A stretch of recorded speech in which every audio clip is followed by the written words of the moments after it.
पात्रची भाजी भरपूर औषधी गुणधर्म असलेली रानभाजी आहे। ही भाजी पावसाळ्यामध्येच शेतामध्ये उगवते। ज्या ठिकाणी पाणी साचून राहत नाही अशा ठिकाणी ही भाजी उगवते। ही भाजी खाल्ल्यामुळे रक्त शुद्ध होण्यासाठी मदत होते। या भाजीचा रस 7 दिवस प्याल्यामुळे त्वचा रोग हळूहळू कमी होण्यास सुरुवात होते। किडनी स्टोन किंवा मूतखडा असल्यास ही भाजी आठवडाभर रोज करून खाल्ली तर किडनी स्टोन हळूहळू विरघळून जाण्यास मदत होते। कंबरदुखीवरही ही भाजी गुणकारी आहे। चला तर अशी बहुगुणी पात्रीची भाजी कशी बनवायची ते पाहूया।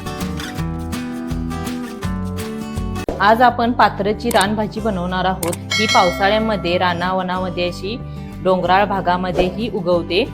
तर ही अतिशय पौष्टिक अशी ही पात्र्याची भाजी आहे। तर ही आता कशी बनवायची ते पाहूया। सुरुवातीला आपण झाडून घ्यायची। यामध्ये कीड असते, माती असते, म्हणून स्वच्छ पाण्याने 2-3 वेळा धुवून घ्यायची। तर अशी झाडून भाजी घ्यायची। फक्त या भाजीचा आपण असा देठ काढून टाकायचा। तर पूर्ण पाणी आपण भाजीची ही घ्यायची आहेत। ही कवळी भाजी असल्यामुळे यातलं सर्व आपण भाजी अशी काढून घ्यायची। सर्व पानं आता या भाजीची आपण अशीच काढून घेऊ। मोठ्या पाटीमध्ये असं पाणी घ्यायचं। पाण्यामध्ये थोडंसं 1 चमचाभर मीठ टाकायचं। सर्व स्वच्छ करून घेतलेली भाजी पाण्यामध्ये घालून आपण 2 ते 3 वेळा चांगली भाजी धुवून घ्यायची। यावरती भरपूर अशी माती कसपट असतात, म्हणून आपण अशी ही भाजी स्वच्छ 2-3 वेळा धुवून घ्यायची। 2 ते 3 वेळा चांगली चोळून अशी भाजी धुवून घ्यायची। आता ही भाजी आपण चिरून घेऊया। अशा पद्धतीने सर्व भाजी चिरून घ्यायची। आता ही आपण भाजी उकळून घ्यायची आहे। आता गॅसवरती कढई ठेवून कढईमध्ये 1 तांबे आपण पाणी घालायचं। पाण्यामध्ये भाजी घालायची। भाजीमध्ये 2 चमचे आपण तूर डाळ घालायची।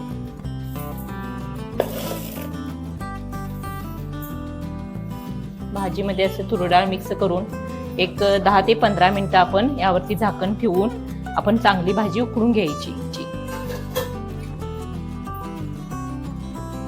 10 ते 15 मिनिटांनंतर छान अशी भाजी शिजली आहे। तर आपण गॅस बंद करायचा। थोडीशी कच्चीच अशी डाळ भाजीमध्ये छान लागते। जास्त ही आपल्याला भाजीमध्ये गीर अशी डाळ करायची नाही, तर थोडीशी कच्चीच आपण भाजीमध्ये डाळ ठेवायची। त्यामुळे छान अशी रुचकर भाजी आपली तयार होते। गॅस बंद केल्यानंतर थोडा वेळ गार होऊ द्यायची। भाजी गार झाल्यानंतर यामधलं पाणी काढून चांगली भाजी पिळून घ्यायची। सर्व अशी भाजी पिळून पाण्यामधनं काढली। आता यामध्ये भरपूर अशी कोथिंबीर घालायची। रुचकर अशी भाजी कोथिंबीर घातल्यामुळे लागते। तर यामध्ये 1 चमचा कोणताही घरगुती मसाला असेल तो आपण भाजीमध्ये घालायचा। त्यानंतर यामध्ये पाव चमचा हळद घालायची। पाव चमचा हिंग घालायचा। यामध्ये पाव चमचा मीठ यामध्ये घातलं। तर आता हे सर्व भाजीमध्ये असं मिक्स करून घ्यायचं। आता सर्व एकत्र करून घेतल्यानंतर आता आपण भाजीला फोडणी द्यायची। भाजीला फोडणी देण्यासाठी गॅसवरती कढई ठेवायची। त्यामध्ये अर्धी पळी आपण तेल घालायचं। तेल कढल्यानंतर यामध्ये कांदा घालायचा। 3 ते 4 मध्यम साईजचे बारीक असे कांदे चिरून घ्यायचे। हे भाजीमध्ये आपण फोडणीसाठी घालायचे। भाजीमध्ये भरपूर असा कांदा घालायचा, त्यामुळे छान अशी रुचकर भाजी आपली बनते।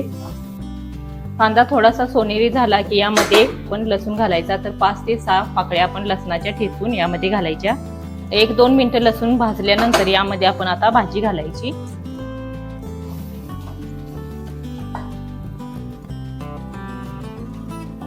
सर्व भाजी अशी तेलामध्ये परतून घ्यायची।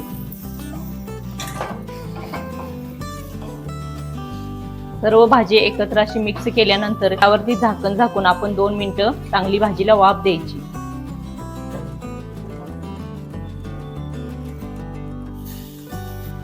तर छान 2 मिनिटं भाजीला वाफ दिल्यानंतर छान अशी ही पौष्टिक आपली पात्रीची भाजी तयार आहे।